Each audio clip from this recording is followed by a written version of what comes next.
예수님을 믿는 사람들에게 부활절은 가장 기쁨이 있고 감격스러운 날입니다.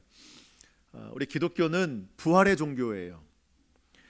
우리가 예수님을 믿는다고 하는 것은 어떤 것을 믿는 것인가? 저는 우리 성도들이 귀로도 많이 듣지만 저는 입술이 열리는 성도가 되어야 된다고 생각을 해요. 그러니까 성경을 근거로 해서 우리가 분명한 믿음의 고백들이 있어야 된다. 누가 우리에게 예수님을 믿는다는 게 뭐냐라고 질문을 한다면 우리는 대답할 수 있어야 됩니다. 우리가 예수님을 믿는다고 하는 것은요, 가장 큰 증거는 세 가지. 예수님께서 나의 죄를 대신하여 십자가에 달려 죽으신 것을 믿습니다. 두 번째, 그 예수님께서 3일 만에 다시 부활하신 것을 믿습니다. 그리고 부활하신 후에 부활의 몸으로 세상에 오셨고 하늘로 오르신 후에 약속대로 성령을 우리에게 보내주신 것을 믿습니다. 십자가와 부활과 성령, 이게 우리의 믿음입니다.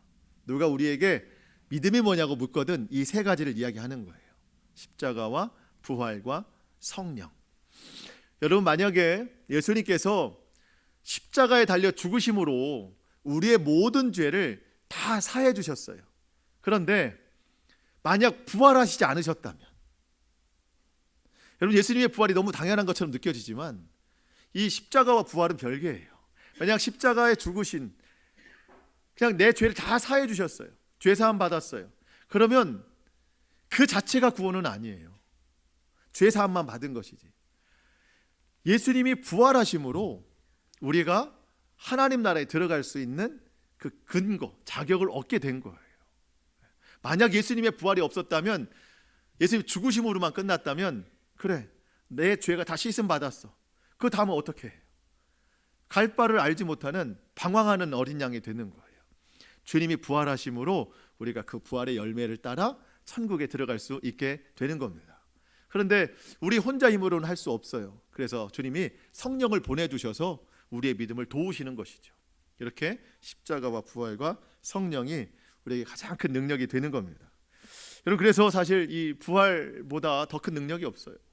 더 큰 기쁨이 없습니다. 저는 개인적으로 목회자로서 이 부활절을 맞이해서 이 부활의 감격과 기쁨을 성도들에게 잘 전해야 된다고 생각을 해요. 어떻게 하면 성도들이 이 기쁨을 누릴 수 있을까? 이 부활의 감격을 누릴 수 있을까? 부활절 분위기가 아니라 이 부활의 의미를 생각하면서 예배 올려드릴 수 있을까? 이 생각으로 말씀을 준비하는데, 자, 그러려면 가장 먼저 점검되어야 될 것이 저예요. 제게 먼저 부활의 감격, 부활의 기쁨이 충만해서, 그렇죠? 내 잔이 넘치나이다. 그래서 이 흘러넘치는 은혜가 우리 성도들에게 좀 갔으면 좋겠다라는 마음으로 저를 점검해 봤는데, 사실 제게도 그렇게 부활에 대한 큰 감동이나 기쁨이 없더라고요. 지식으로는 얼마든지 저는 잘 알죠. 이 부활이 얼마나 중요한가도 저는 잘 알고, 가슴 벅찬 일이라는 것도 사실은 저도 잘 압니다. 그런데 마음에 흥분됨이 없더라고요. 그래서 가장 큰 부담이 예수님의 부활을 어떻게 전해야 되는가였어요. 부활절을 지키는 신앙이 아닙니다. 우리는, 여러분, 오늘 부활절을 지키려고 하면 안 됩니다. 여러분, 하나님 또 예수님께서 유대인들, 우리의 오늘 부활절과 같은 그들의 절기가 6월절인데, 여러분, 6월절만 형식적으로 지키는 자들에게 하나님이 얼마나 책망하셨는지 몰라요. 그렇게 지킬 거면 지키지 마라. 그래, 형식적으로 할 거면 제물도 가지고 오지 마라. 얼마나 책망하셨는지 몰라요. 우리가 어쩌면 오늘도 부활절을 지키고 있는지 몰라요. 우리가 기념할 것은 예수님의 부활입니다. 그 부활의 의미를 잘 알아야 돼요. 그러니까 저도 설교를 준비하는데 부활절을 준비하고 있고 부활절 설교를 준비하고 있더라고요. 그러다 보니까 제 마음에 예수님 부활에 대한 감격이나 기쁨이 없었어요. 또 한편 생각해 보니까 성도들은 좀 어떨까? 오늘 제가 여기서, 여러분, 부활은 감격입니다. 부활은 기쁨입니다. 아무리 얘기해도 그게 억지로 감격스러울 수 있는 것도 아니고, 억지로 기뻐할 수 있는 것도 아니잖아요. 어떤 분은 아직 부활 신앙까지 못 미치는 믿음이 연약한 성도가 있을 수 있고, 또 어떤 분은 당장 오늘 환난과 고난 때문에 그 예수님의 부활에 기쁘지 않은 사람도 있어요. 또 어떤 분은 소위 나는 믿음이 너무 식어졌어, 옛날 믿음이 아니야, 그래서 어떤 말씀을 들어도 큰 감격이 없는 분들도 있어요. 이제 그런 상황에서 제가 감격입니다, 기쁨입니다 아무리 외쳐도 공허한 메아리 같다라는 생각을 하게 됐어요. 뭐 저부터도 기쁨이 그렇게 막 충만하지 않다라는 생각이 들었어요. 그래서 그럼 어떻게 해야 될까 생각하다가 내린 결론은, 그래서 더욱 잘 알아야 된다는 거였어요.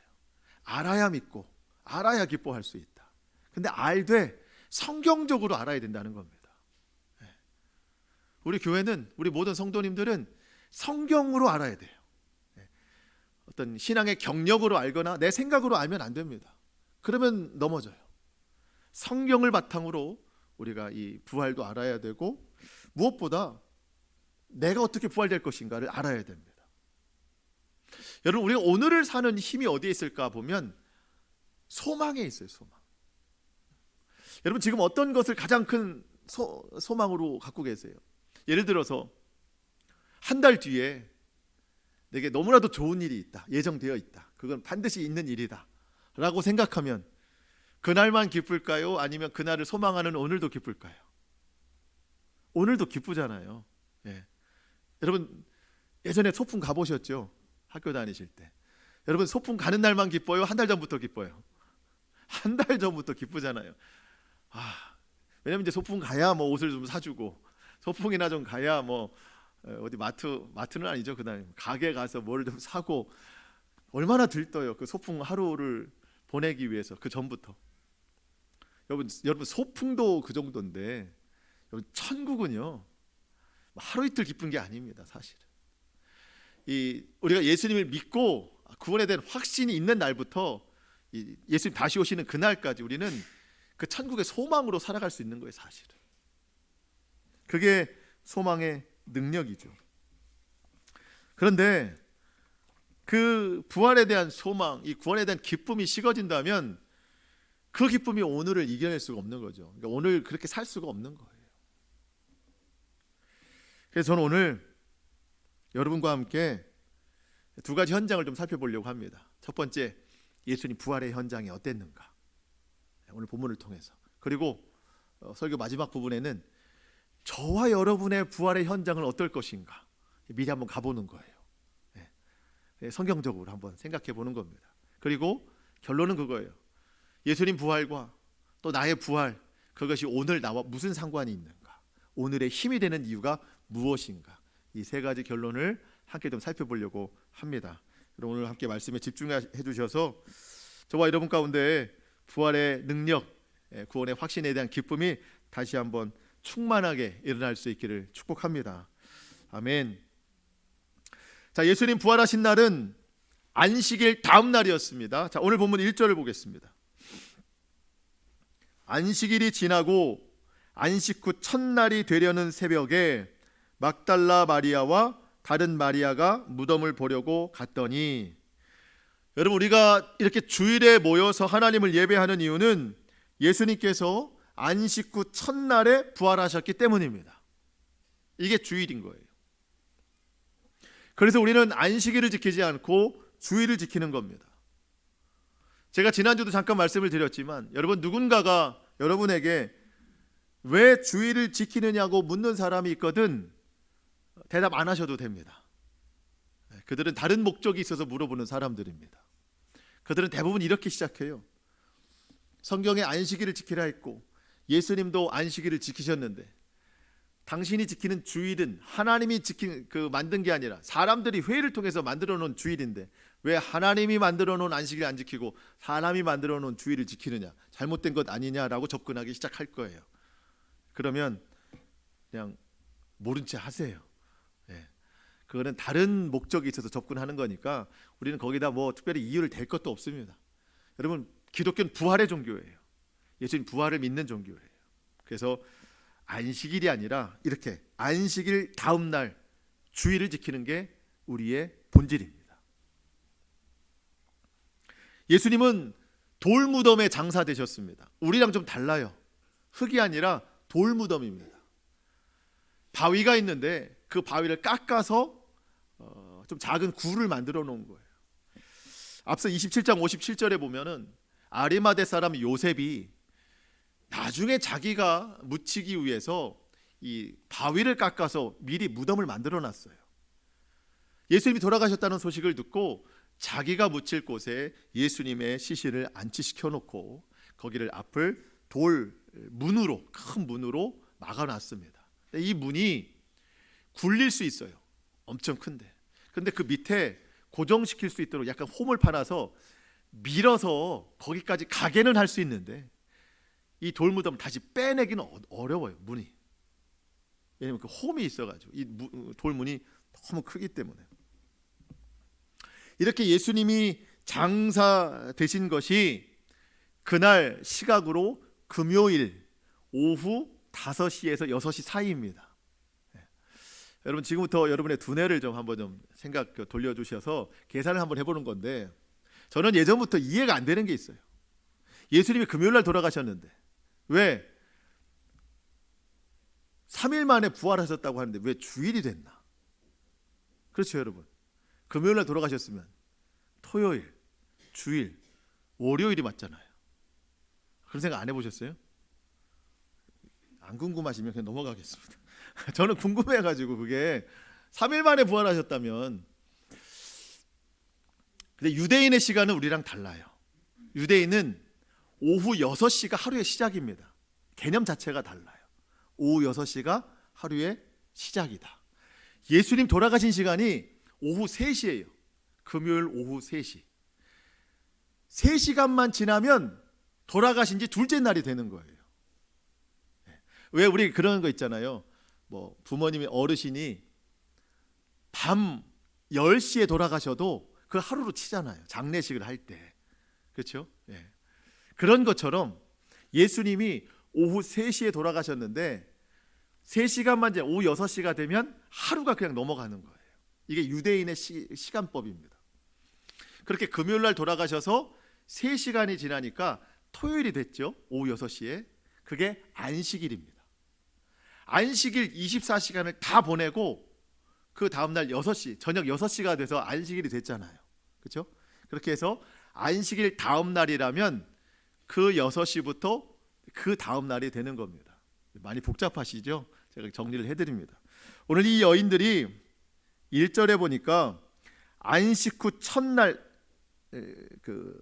안식 후 첫날이 되려는 새벽에 예수님을 찾아왔다고 그랬어요.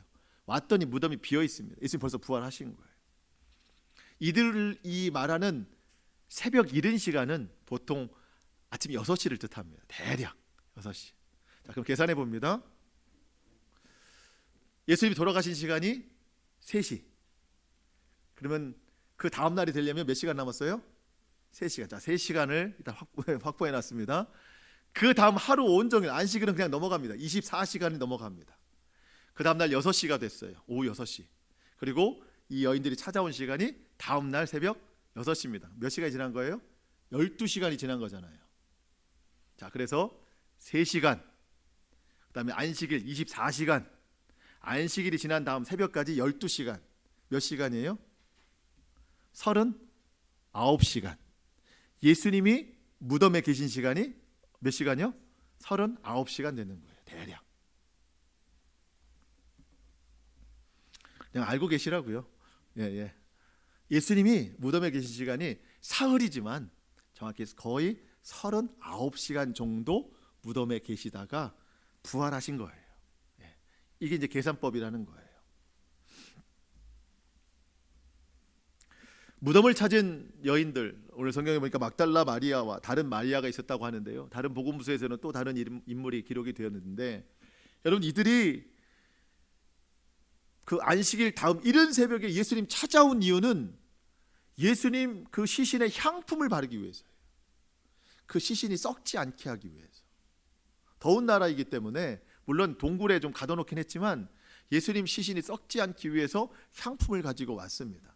자, 여러분 그렇다면 이들은 예수님의 부활을 믿는 거예요? 못 믿는 거예요? 못 믿는 거죠. 왜? 시신이 아직 있다고 생각하는 거예요. 자, 다른 복음서의 말씀을 한번 봅니다. 마가복음 16장 1절 2절. 안식일이 지남에 막달라 마리아와 야고보의 어머니 마리아와 또 살로메가 가서 예수께 바르기 위하여 향품을 사다 두었다가 안식 후 첫날 매우 일찍이 해 돋을 때에 그 무덤으로 가며. 예수님께서 돌아가시기 전에요, 제자들뿐만 아니라 사람들에게 나는 3일 만에 부활한다고 분명히 말씀하셨어요. 그런데 이 여인들은 그 말씀을 기억하지 못하고 예수님께 향품을 바르려고 갔습니다. 물론 너무 귀한 헌신이에요. 아름다운 열정이에요. 예수님을 사랑하고 생각하는. 네, 여러분, 그 귀한 헌신과 열정이 있지만 그보다 더 중요한 건 바르게 알고 믿는 거예요. 하나님이 그걸 원하십니다. 여러분, 정말 예수님을 너무 사랑해서 자기가 아끼는 것을 가지고 예수님의 시신에 향품을 바르려고 했는데 예수님이 없어요. 근데 갑자기 없어진 게 아니라 이미 말씀으로 약속하신 거였어요. 여러분, 우리가 예수님 앞에 여러 가지 모양으로 아름다운 헌신과 열정을 내보입니다. 그런데 예수님이 없어요. 그거는 뭐 오른손이 한 일을 왼손이 모르게 하라, 그런 게 아닙니다. 그냥 뜻없는 열정이 많은 아쉬움으로 남을 수 있다는 겁니다. 이 여인들은요, 이미 그런 사실들을 알았고 그 자리에 나타난 천사들로부터 이런 이야기를 듣습니다. 누가복음 24장 5절 6절. 여자들이 두려워 얼굴을 땅에 대니 두 사람이 이르되, 여기서 이제 천사가 둘인데요, 어찌하여 살아있는 자를 죽은 자 가운데서 찾느냐? 여기 계시지 않고 살아나셨느니라. 갈릴리에 계실 때에 너희에게 어떻게 말씀하셨는지를 기억해라. 이미 말씀하셨어요. 그런데 기억하지 못하고 있는 겁니다. 여러분, 우리가 예수님 믿을 때 무작정 믿는 게 아니에요. 그냥 내 경험만 가지고 믿는 게 아닙니다. 예수님 말씀을 기준으로 믿는 거예요. 그 뜻대로 믿기를 우리가 노력해야 되는 겁니다. 아름답고 귀한 헌신이 있었는데 이 여인들처럼 예수님 안 계신 곳에 가서 그런 헌신만을 한다면 표현이 좀 죄송하지만 헛수고가 될 수도 있다는 거예요. 그러니까 우리의 귀한 헌신과 그 열정이 정말 하나님 앞에 예수 그리스도께 드려지려면 말씀을 기준으로 해야 된다는 거예요. 하나님이 그걸 원하신다는 겁니다. 그래서 우리는 성경을 아는 것과 믿는 것을 열심히 해야 됩니다. 사도 바울이 이런 고백했어요. 우리 한번 같이 읽어볼까요? 에베소서 4장 13절 말씀, 시작. 우리가 다 하나님의 아들을 믿는 것과 아는 일에 하나가 되어 온전한 사람을 이루어 그리스도의 장성한 분량이 충만한 데까지 이르리니. 아멘. 하나님의 아들 예수님을 믿는 것과 아는 것은 하나가 되어야 됩니다. 먼저는 아는 것이 있어야 돼요. 그래서 성경을 우리가 봐야 되는 겁니다. 성경을 보되 그냥 보는 것이 아니라 알려고 봐야 돼요. 여러분, 말씀을 듣되 그냥 듣는 게 아니라 알려고 들으셔야 됩니다. 아는 것만큼 믿음이 되는 겁니다. 믿는 만큼 순종할 수 있는 거예요. 그래서 결국 우리는 아는 것과 믿는 것과 행하는 것이 하나 되어야 된다. 이것이 예수 그리스도의 참 제자의 삶이라는 겁니다.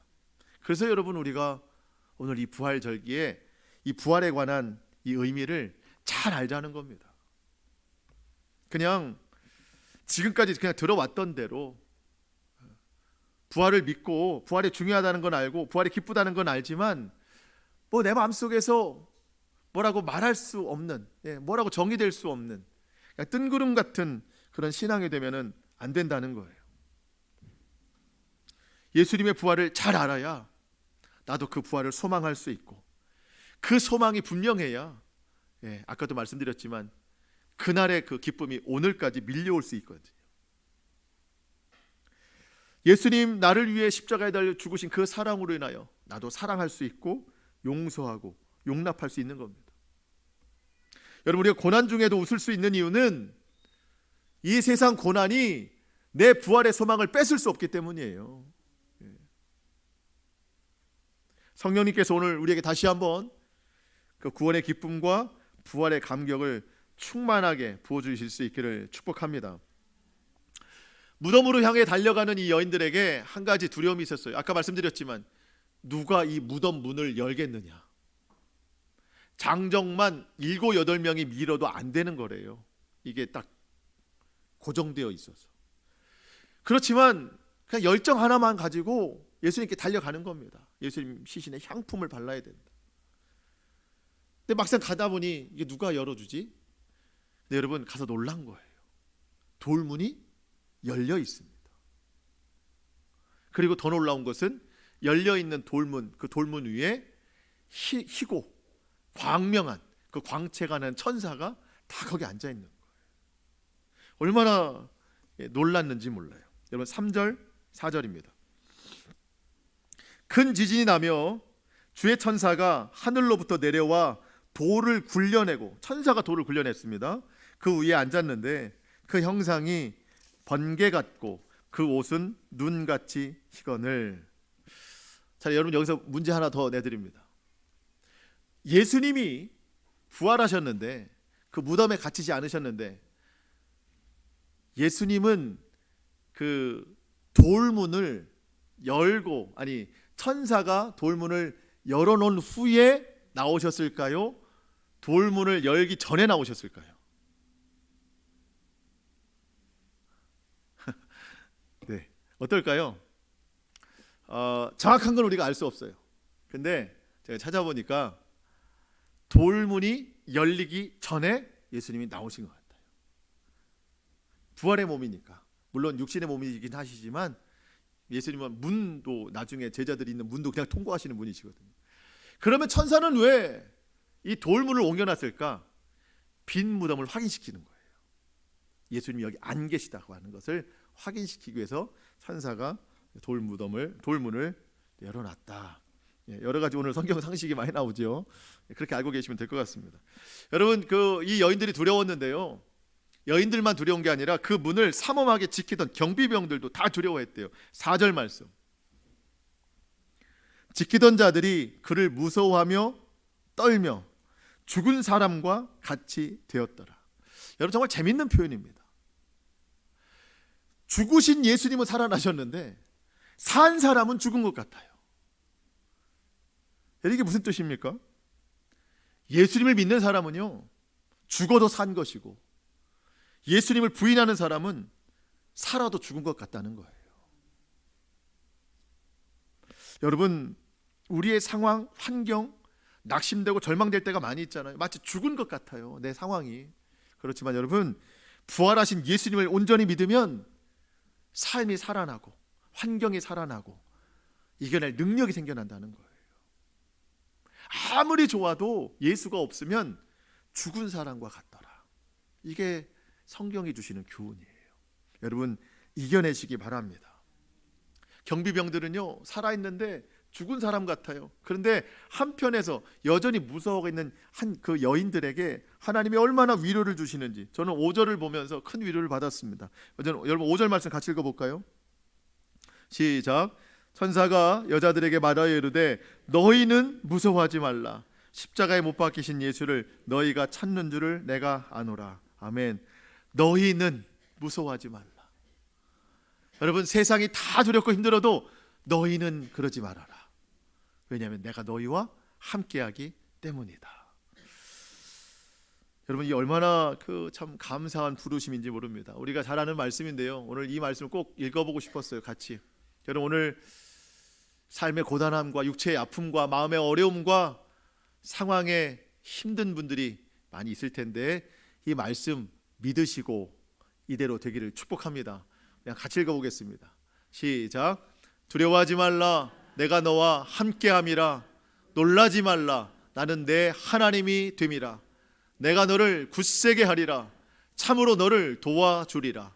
참으로 나의 의로운 오른손으로 너를 붙들리라. 아멘. 믿는 자에게 능치 못함이 없습니다. 육체의 아픔 이 말씀으로 이겨내시기 바라고, 마음의 고단함 이 말씀으로 회복되시기 바라고, 깨어진 관계와 모든 화평의 문제들 여러분 이 말씀으로 온전히 회복될 수 있기를 축복합니다. 아멘. 천사가 여인들에게 전할 말을 알려주십니다. 예수님 살아나셨다는 말과 함께 갈릴리로 가서 예수님을 만나라 하는 것을 전하라는 겁니다. 6절과 7절이 그런 내용인데요, 이 말씀을 듣고 여인이 이제 움직이기 시작합니다. 8절 말씀, 그 여자들이 여전히 무서움이 있습니다. 무서움과 큰 기쁨으로 빨리 무덤을 떠나 제자들에게 알리려고 다름질할세. 처음 가졌던 무서움이 지금도 있지만 그 무서움을 감싸는 것은 큰 기쁨입니다. 큰 기쁨, 예수님 부활하셨다는 기쁨, 그리고 그 부활의 메시지를 자기에게 주셨다는 기쁨. 여러분 그런 기쁨이 있으시죠? 아무도 모르는데 나만 알고 있어요. 이거를 막 전하고 싶어요. 가족에게 전하고 싶고, 막 가까운 사람에게 전하고 싶고, 이 분명한 사실을 나만 알고 있어서 전하고자 하는 기쁨. 예. 여러분 무서움은 내 발을 붙들어 놓지만 기쁨은 내 발을 움직이게 합니다. 그 기쁨 중에 가장 큰 기쁨은 부활의 기쁨이에요. 부활의 기쁨. 우리 지난주도 말씀을 나눴지만 한 번 죽는 것은 사람에게 정해진 것이요 그 뒤에는 심판이 있으리니, 우리 모두가 다 심판대 앞에 서는데 우리를 천국으로 인도하시는 그 한 분 예수 그리스도, 그분이 부활하셨으니 그분을 믿는 자들도 다 부활하게 됩니다. 우리가 이 복음을 얻었으니 이 복음의 기쁨으로 우리의 발이 막 움직이면서 믿지 않는 영혼들에게 그 천국 복음을 전하는 우리 모두가 되기를 바랍니다. 부활의 소식을 전하러 가는 여인들에게 예수님 찾아오셨어요.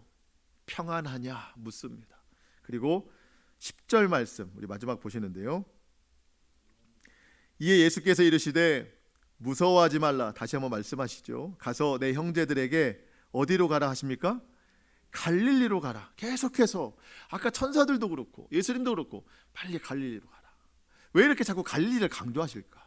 지금 예수님 죽으신 곳은 예루살렘입니다. 지금 제자들이 머물고 있는 것도 예루살렘입니다. 그러니까 여기 있지 말고 빨리 갈릴리로 가라. 내가 예전에 이야기하지 않았느냐? 갈릴리로 가라. 여러분 왜 갈릴리로 가라 하실까? 갈릴리는 이 제자들의 고향입니다. 그리고 제자들이 일상을 살던 곳입니다. 거기서 물고기 잡고 일상을 살던 곳입니다. 그 마태복음 앞에 보면은요, 4장 16절에 보면 이 갈릴리를 흑암과 그늘진 곳이라는 표현이 있었습니다. 지금 이들이 머물고 있는 예루살렘은 쉽게 말하면 대도시예요. 화려하고 웅장한 대도시입니다. 거기에 비하면 갈릴리는 초라하고 연약한 도시예요. 주님은 왜 갈릴리로 가라 하시는가? 그거예요. 너의 일상으로 돌아가서 부활의 능력을 경험하라는 겁니다.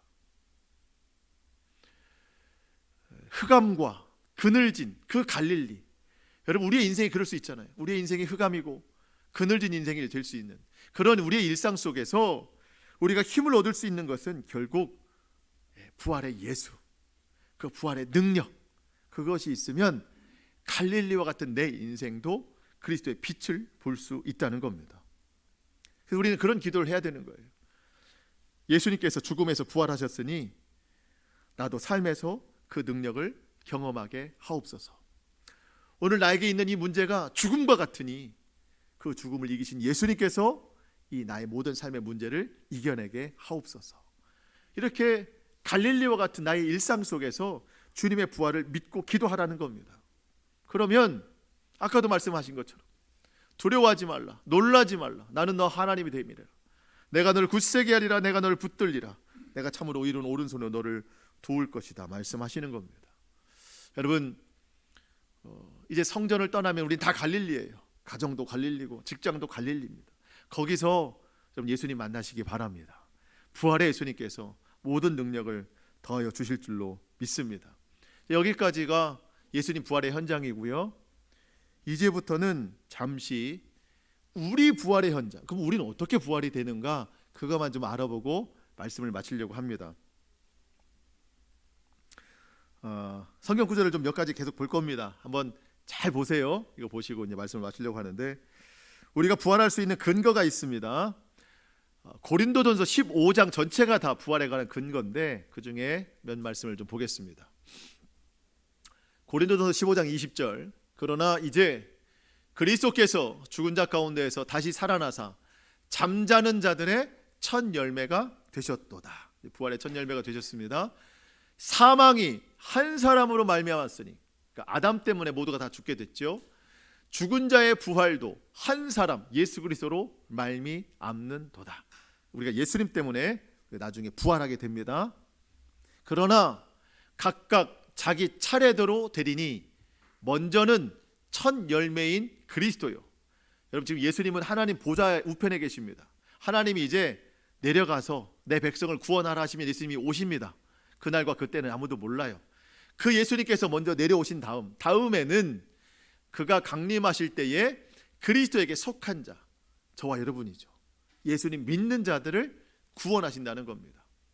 자, 그렇게 예수님 오셔서 모든 믿는 자들을 하늘로 들러 올리셔서 구원하시면 24절, 그 후에는 마지막이에요. 그가 모든 통치와 모든 권세와 능력을 멸하시고 이 세상 나라를 하나님 아버지께 바칠 때라. 모든 사람, 믿는 사람들이 구원을 얻으면 이 세상은 종말이 됩니다. 처음 만든 이 땅과 이 하늘은 없어지고 새 하늘과 새 땅, 하나님 나라가 만들어지게 되는 겁니다. 그런데 우리가 천국 갈 때 이 몸으로 안 가요. 변화된 몸으로 갑니다. 변화된 몸. 어떤 모습으로 변화될지는 몰라요. 천국에 합당한 모습으로 변화되거든요. 그러니까 너무 이 세상의 그 외모 때문에 너무 신경 쓰지. 어차피 여러분 천국 가면 이거 아무것도 안 남아요. 천국에 성형수술을 하셔야지. 이 땅에서 뭐 아무리 꾸민다고 해도 천국 가면 또 이제 우리가 오해할 수 있어요. 잘 못 알아볼 수도 있어요. 그러니까 여러분, 이 세상 외모보다도 하나님 나라에 들어가는 믿음에 더 치중을 해야 되는데, 어떻게 변화되는가 사도 바울이 먼저는 비유로 설명했어요. 비유. 어떤 비유인가? 어리석은 자여, 내가 뿌리는 씨가 죽지 않으면 살아나지 못하겠고, 또 내가 뿌리는 것은, 씨앗은 장래의 형체를 뿌리는 것이 아니고 다만 밀이나 다른 것에 알맹이를 뿌린다. 그렇죠? 우리가 씨앗을 뿌렸는데 이게 시간 지나면 엄청 자라잖아요. 이 자라난 거를 뿌리는 게 아니라 처음에는 작은 씨앗을 뿌립니다. 이 씨앗과 자라난 것은 형체가 완전히 달라졌어요. 우리가 살아가는 이 모습은 씨앗에 불과합니다. 이 씨앗이 죽어서 전혀 다른 형체로 변화되는 게 천국의 몸인 거예요. 그렇게 변화되는 겁니다. 그래서 하나님이 그 뜻대로 그에게 형체를 주시되, 어떤 씨앗의 종자에게 그 형체를 주시듯이 우리도 각자 부활의 몸에 천국에 맞는 아름다운 형체를 저와 여러분에게 주십니다. 못 알아볼 것 같지만 다 알아봐요. 천국 백성이기 때문에. 예수님 다시 오시는 그날은 아무도 모릅니다. 그런데 그날 우리가 찬송도 불렀지만 하나님의 나팔 소리가 천지를 진동합니다. 여러분, 예수님 부활하실 때 큰 지진이 일어났다고 그랬거든요. 그런 것처럼 마지막 날이 되면은요, 이 땅에 큰 지진이 일어나고 천지가 진동합니다. 왜 그렇게 큰 나팔 소리가 일어날까? 잠자는 자들을 깨워야 되기 때문이에요. 잠자는 자들. 데살로니가전서 4장 16절 17절. 그날의 그 부활의 순서는 이렇게 됩니다. 주께서 호령과 천사장의 소리와 하나님의 나팔 소리로 친히 하늘로부터 강림하시리니, 이제 오시죠. 예수님이 그날에 그리스도 안에서 죽은 자들이 먼저 일어나고, 우리 믿음의 선조들, 구약 성경에 기록된 모든 분들, 그리고 뭐 돌아가신 분들 다 지금 무덤 속에 잠자고 있는데 하나님의 나팔 소리로 그 모든 분들을 다 깨웁니다. 그러면 그들이 하늘로 올라가요. 먼저 들려서 올라갑니다. 그 후에 우리 살아남은 자들도, 그러니까 예수님 오시는 때 살아있는 사람도 있을 거 아니에요. 그들이 그들과 함께 구름 속으로 끌어올려 공중에서 주를 영접하게 하시리니 그리하여 우리가 항상 주와 함께 있으리라. 네. 이해되시죠? 주님이 오시면 무덤에 있는 자들이 깨어나서 올라가고 살아있는 자들도 믿음 있는 자들로 다 올라갑니다. 예수님 안 믿는 자들은 못 올라가요. 믿는 자만 올라가고 순식간에 그렇게 올라가고 그 이후로는 멸망이에요. 다 멸망합니다. 마지막, 보라 내가 너희에게 비밀을 말하노니 우리가 다 잠잘 것이 아니요 마지막 나팔의 순식간에 호련히 다 변화되리니. 이제 다 변화됩니다. 나팔 소리가 나매 죽은 자들이 썩지 않을 것으로 변화돼서 다시 살아나서 하늘로 올라가고 우리도 변화돼서 하늘로 올라갑니다. 이게 주님 다시 오시는 날 우리 부활의 현장이에요. 여기까지예요. 네. 여러분, 이건 성경적인 사실입니다. 우리가 이렇게 부활하는 겁니다. 네. 죽은 자도 부활하고 산 자도 부활하고, 우리가 이 사실을 믿기 때문에 오늘을 살아갈 수 있는 겁니다. 여러분, 천국 말 그대로 하나님 나라. 여러분, 이 세상 아무리 좋은 곳이라고 해도 야 여기가 천국이구나, 여러분 그런 말 하지 마세요. 천국은 이 세상 어느 것과도 비교할 수가 없어요. 예수님께서 그 좋은 천국 예비하러 하늘로 올라가셨고 지금도 기다리고 계시고 저와 여러분의 거처할 곳을 마련하고 계십니다.